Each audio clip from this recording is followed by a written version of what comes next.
2017 is the year of virtual reality. There were some incredible releases this year, and I'll be attempting to count down my personal favorites here.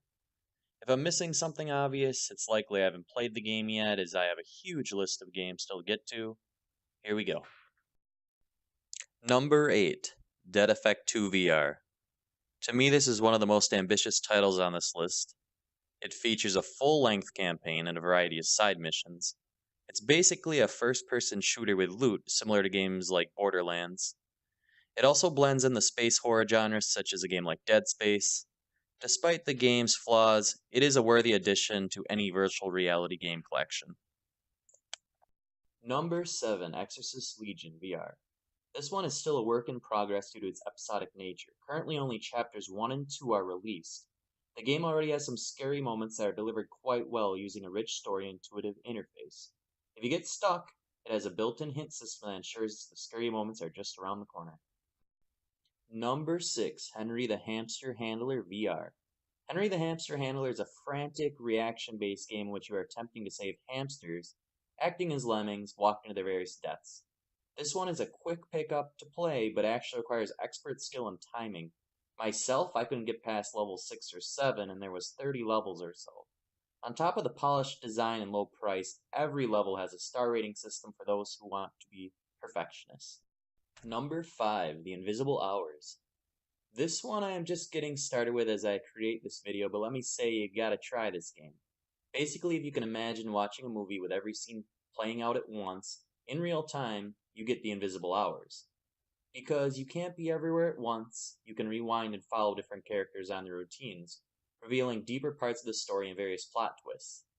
The plot itself reminds me of Clue, but seems to have a more sinister side. Besides the actual nature of watching the story play out, you can inspect different objects in the game which are recorded into a useful log. The amount of detail in various stories all being told result in quite a lot of content. Number 4, Paranormal Activity: The Lost Soul.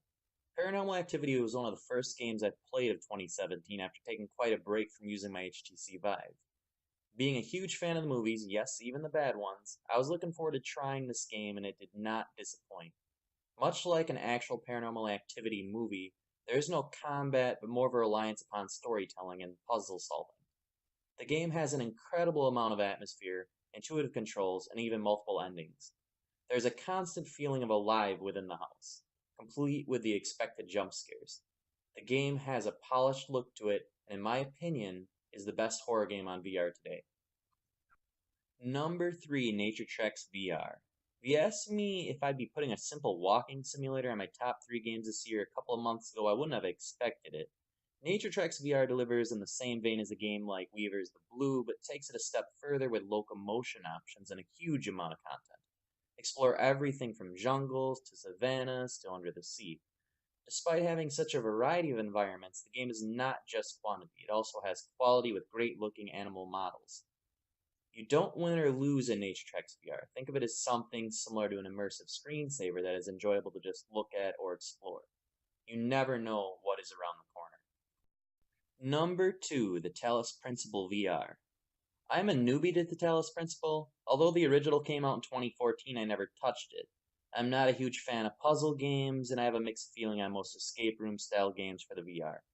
Trying Talos Principle VR, however, I am not disappointed.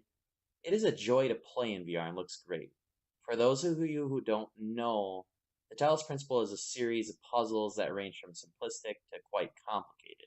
It isn't about finding hidden objects and hoping to stumble upon something, but rather using the tools given to you and making them work. Many of the puzzles in the game make complete sense after figuring out the solution or having to look them up on the internet. There is a wealth of content in this game, featuring a variety of worlds and a ton of lore. And my number 1 favorite game of 2017?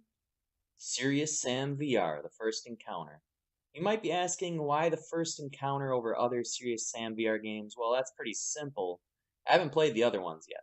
That said, The First Encounter does everything perfectly in VR. It is a full-length campaign that was perfectly challenging on the normal difficulty for myself. The levels range from short to some that were nearly 90 minutes to 2 hours depending upon difficulty. There's a huge selection of enemies and weapons to combat them. Because it is VR, I highly recommend using the full locomotion controls.